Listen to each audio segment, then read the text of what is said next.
आज हमारा देश एकमात्र देश होगा पूरी दुनिया में जो क्रिप्टो करेंसी बिल लाने से पहले क्रिप्टो टैक्स लगा देता है, और एकमात्र वित्त मंत्री होंगी इस देश में जो कहती हैं पता नहीं लीगल है या इलीगल है, और वो मैं अभी नहीं बता सकती हूं। जब क्रिप्टो करेंसी रेगुलेशन आएगा तब हम बात करेंगे, पर हाँ, हम उस पर टैक्स जरूर लगाएंगे, हम उस पर टैक्स भी लगाएंगे, हम उस पर टीडीएस भी लगाएंगे। और मैं जब माननीय एमपी को सुन रही थी, सर कुछ भी नहीं है, सर कुछ भी नहीं है।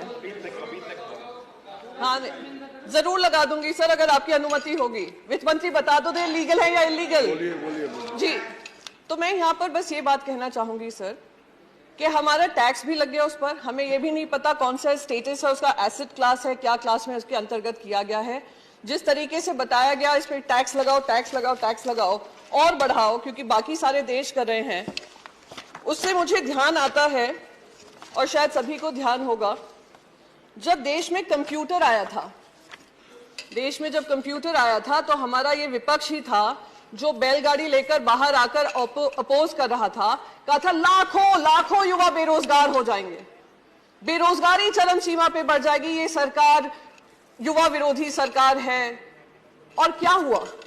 कंप्यूटर आने के बाद अगर किसी देश को सबसे ज्यादा फायदा हुआ, देश के युवाओं को फायदा हुआ, वो भारत के बच्चों को फायदा हुआ। आज हम लोग बड़े बड़े लीडरशिप रोल्स में हैं, दुनिया भर में लीडरशिप रोल्स में हैं, तो उसका फायदा हमारे युवाओं को हुआ।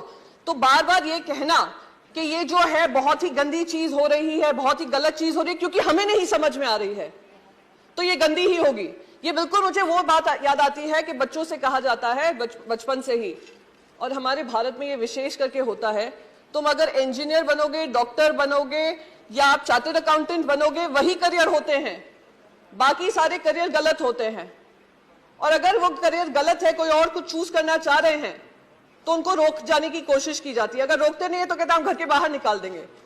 तो ये बिल्कुल वही हालत हो रही है क्रिप्टो के साथ, क्योंकि हम नहीं समझ पा रहे हैं कि क्या है उसके मंशा, क्या है इंटेंशन, क्या है एम्प्लॉयमेंट जनरेशन की कैपेसिटी, क्या है एनेबलिंग इकोसिस्टम बनने की जरूरत, क्या है वेब 3.0 क्या है।